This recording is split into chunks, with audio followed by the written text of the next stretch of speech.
octobre 2024 marque donc un nouveau point de départ.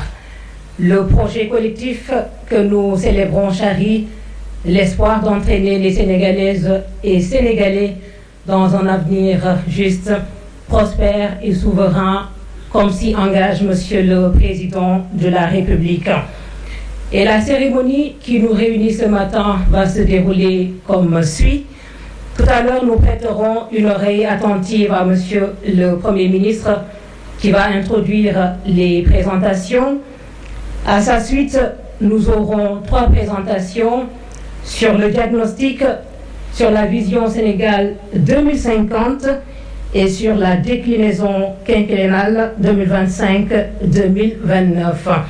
Ces présentations se feront sous votre œil avisé et sous l'œil avisé également d'autres experts que nous inviterons au panel pour débattre de ce référentiel. Le discours solennel et très attendu du chef de l'État mettra un terme à cette cérémonie, mais avant, le document Vision 2050 sera remis par Monsieur le Premier ministre au Président de la République juste avant le discours solennel. Mais que serait cette cérémonie solennelle sans l'implication des artistes qui ont le don de figer des moments? Nous allons donc, pour démarrer, demander à toutes et à tous d'accueillir de jeunes talentueux qui nous viennent de la banlieue et qui portent bien leur nom, espoir donc de la banlieue, pour démarrer cette cérémonie. Je vous remercie.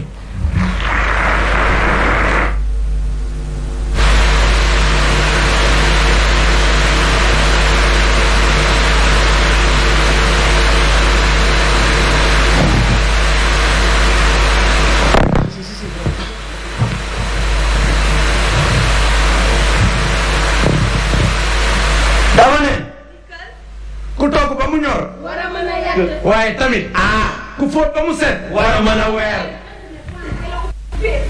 ba mel ni drapeau ñu koy xool teen du lu wàcc ca kaw la misaalu kaw jëf ju mag dolli si ne dikkal sa jëf rafet sa seede rafet ku sa taarix rafet sa way rafet waaw waaw aux ans bien nés la valeur n'attend point le nom tout travail bien fait mérite reconnaissance des années de sacrifice lu yàgg dëgg la ku def lu rëy am lu rëy ku doxal ñu wax ko namm sam xel loolu di liggéey lu mucc ayib ngir sàngal ñu askan sa ëllëgu askan ba lépp yem nga teew jébbal leen ko law la cat excellence président Bassirou Diomaye Diakhar Faye law la cat yow law la cat monsieur le premier ministre Ousmane Sonko état du Sénégal gouvernement du Sénégal partenaire fils du Sénégal law la cat yéen law la cat moo gën moo gën law la cat moo gën moo gën law la cat moo gën moo gën law la cat moo gën moo gën. Mesdames et messieurs, nous allons vous mettre dans une ambiance d'animation.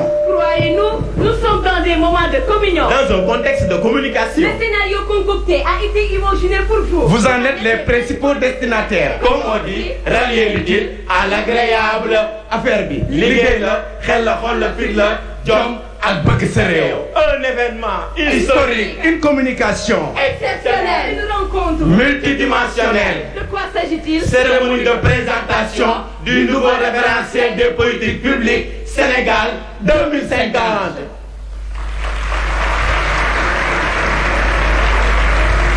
On t'envoie ici-bas pour faire le monde. Je dois apprendre pour savoir et transmettre. Savoir pour nous en servir et construire. Servir. Avant de se servir, nourrir les racines de la vie, vivre avec la mesure, mesurer les dangers de l'existence, exister pour bâtir. Bâtir quoi au juste? Le développement inclusif du Sénégal à l'horizon 2050 à travers la vision Sénégal 2050 nationale de transformation.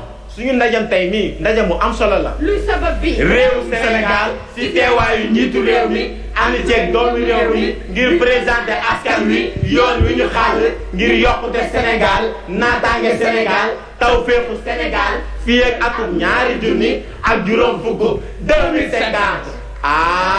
loolu am na solo am na maanaa te it am na njeexital si nekkinu askan wi. Sénégalais. Lorsque votre pays vous invite au banquet de la pérennité, lorsque la mère patrie vous supplie de lui façonner un destin, Diop taxaw, l'horloge du temps aura fini d'afficher la 25e heure. laxasaayu takku liggéey ngir màggal sunu nekkin, l'heure à laquelle se fermeront invariablement toutes les portes dérobées de l'ignorance et de l'incompréhension. Ces dignes fils du Sénégal, eux, debout dès l'aube pour répondre à l'appel de la patrie, avec leur savoir et leur savoir-faire.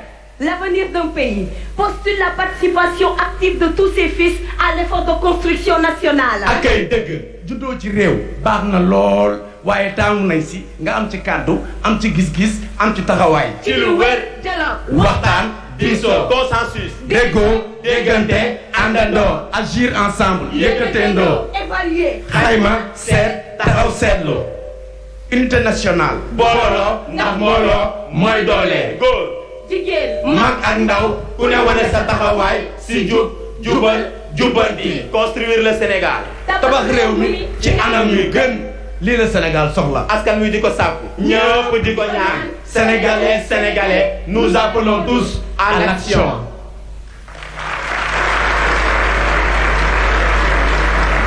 Cher public, à votre attention. Retenez. Le Sénégal fait face à des défis importants, notamment la dépendance à l'égard des ressources extérieures, une compétitivité insuffisante et un capital humain sous-exploité. Afin de surmonter ces obstacles et de propulser le pays vers un avenir souverain, juste et prospère. Le référentiel Sénégal 2050, agenda national de transformation, propose une série de réformes économiques, sociales et institutionnelles. Axe stratégique de la transformation. Gouvernance, engagement panafricain. Le renforcement de l'état de droit et des institutions publiques sera au cœur de la transformation. Le Sénégal a mission de devenir un modèle de bonne gouvernance en Afrique. En luttant contre la corruption, en réformant ses institutions et en promouvant la transparence. Aménagement et développement durable du territoire. Le développement des infrastructures et la gestion durable de l'environnement et des écosystèmes naturels sont des priorités avec un développement territorial plus équilibré autour de 8 grands pôles territoires. Capital humain et justice sociale. Investissement dans l'éducation, la formation professionnelle et la santé sont essentiels pour créer une société plus équitable où chaque citoyen peut contribuer activement au développement du pays. Une économie compétitive et une création d'emplois. Le développement compétitif et diversifié. En s'appuyant sur un secteur privé national fort, permettra de créer des emplois de qualité et de soutenir la croissance économique à long terme. En somme, le référentiel Sénégal 2050 est conçu pour sortir le Sénégal du cercle vicieux de la dépendance économique et du sous-développement. À travers la mise en œuvre de ce progressif de ce plan, le Sénégal aspire à tripler les revenus. Tripler les revenus par habitant.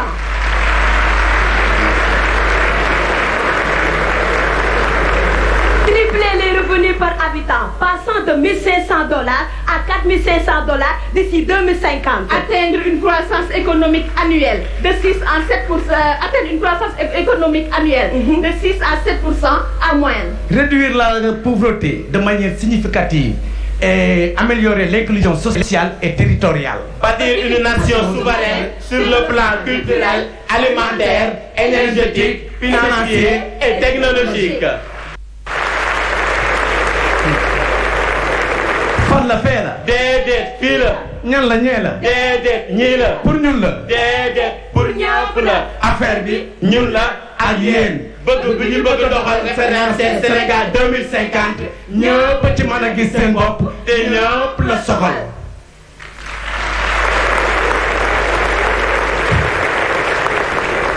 La venue de ce référentiel entrera sans nul doute dans le cadre de la réconciliation du peuple sénégalais et de sa jeunesse. Avec des valeurs cardinales qui cimentent l'âme de la nation sénégalaise. Ce référentiel est le reflet authentique d'un engagement résolu, d'un travail sérieux et méthodique en compagnie d'une foi inébranlable.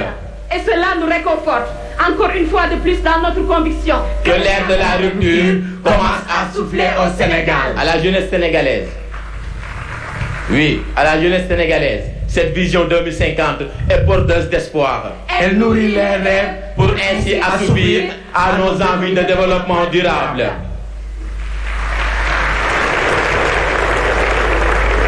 Jeunesse du Sénégal, l'arrivée de cette vision 2050 est le baobab qui nous enrichit, est le baobab qui nous enracine et nous fixe dans notre terre-mère. Cher à notre chair. Jeunesse du Sénégal, ce projet est le nôtre. Avec lui, nous allons rester au pays. Travailler le pays et transformer le pays. Aux femmes, Grand-mère, mère, tante, sœur, nièce et j'en passe. ce projet confère à la femme sa place. Son rôle et son apport au développement partagé. Oui, les femmes ne sont pas en reste. Aux personnes du troisième âge. Yéen mag ñi gàcce ngalaama yéen. Ce projet n'occulte aucun de vos besoins ni votre place. Vous êtes le projet. Aux citoyens, qui que vous soyez, Où que vous soyez, quoi que vous faites, Partant de vendeuse de cacahuètes à l'ambulant, du soudeur à l'architecte. avec la vision, Personne n'est laissé pour compte, chaque Sénégalais compte. Cette vision, nous l'avons voulu. elle est venue. Nous allons se l'approprier et la matérialiser. Pour qu'enfin, que chacun puisse dire, j'ai fait, et en faisant, je me suis fait.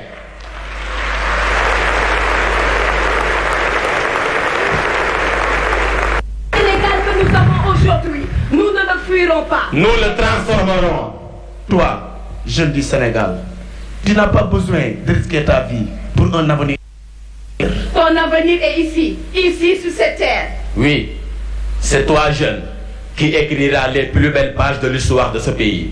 À chaque pierre que tu poses pour bâtir le Sénégal nouveau. Tu traces le chemin de ta propre grandeur. Aujourd'hui, nous bâtissons ensemble un pays où chaque jeune trouve sa place, où chaque rêve peut prendre la vie.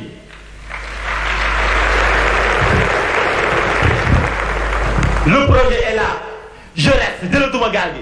Il n'y a de Dieu que Dieu, car tout est Dieu. Le soleil viendra, qu'importe le temps qu'il fera. Dans nos cœurs, rien n'a bougé. Une grande marche commence toujours par un premier pas. On ne devient jamais champion. Sans transpirer, avec le projet, nous voici à l'aube D'un Sénégal avec des possibilités réelles et prometteuses.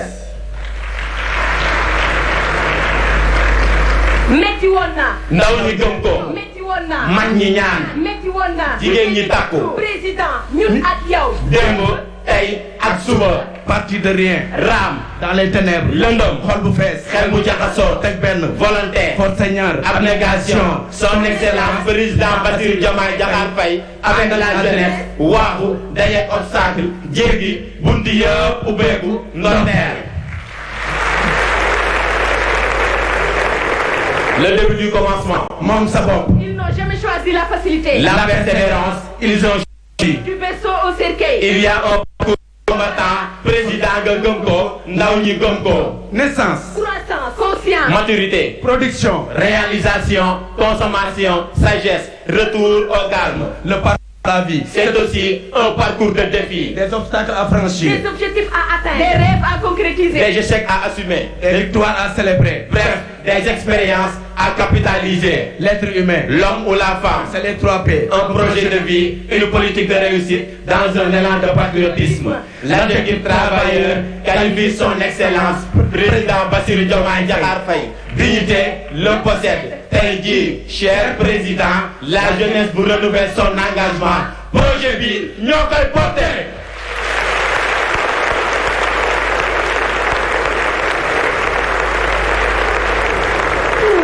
Wow! Une cérémonie exceptionnelle. Cérémonie de présentation du nouveau référentiel de politique publique Sénégal 2050. Les forces vives de la nation réunies ici au CICAT. Pour parler de l'agenda national de transformation. Ça c'est vraiment hyper. Ultra, extra, méga, giga, terra important et pertinent.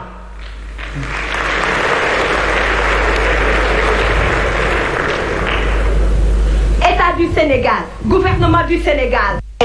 Qui est dans la mise en œuvre de l'agenda national de transformation. Notre assurance la plus grande n'est pas que vous soyez tous à la hauteur, Notre assurance la plus grande, c'est votre motivation et détermination pour servir. Servir dans l'endurance, dans la patience, dans la persévérance et dans la maturité. Car une vision qui ne s'accompagne pas d'action n'est qu'un rêve. Une action qui ne découle pas d'une vision. C'est du temps perdu. Mais une vision suivie d'une action peut changer le monde. Le plus que parfait n'existe pas. C'est du domaine divin. Le parfait n'est pas une bonne résidence. Il faut avancer. Le parfait est une voie. Nous devons tous. C'est un idéal. Une fois atteint, l'étape suivante est celle de viser l'excellence. Secteur privé national et international. Société civile. Partenaire au développement. Universitaire. Acteurs publics des organisations non gouvernementales. Syndicats. Population, tous ensemble pour la réussite de l'agenda national de transformation. Ndax nag ñoo ko wax. Un peuple, un but, une foi. ku mu neex nga ne mana waaye waa ji gaañaa ku wét xam ki la mën góor baax na jigéen baax na waaye son excellence président Bassirou Diomaye Diakhar Faye mii kenn demul mu des sa liggéey rafet na set na te am na design mention spéciale chapeau. Joko njal ñëwal yow président jaarama yow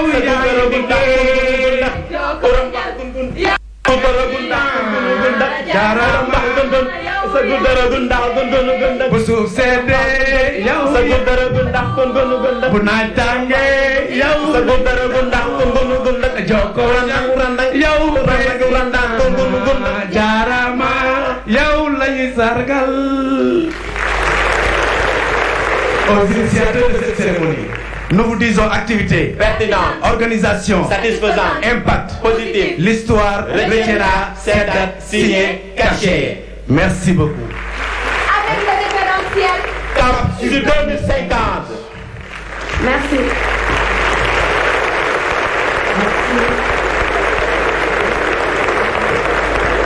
Merci beaucoup. Les jeunes d'espoir de la banlieue.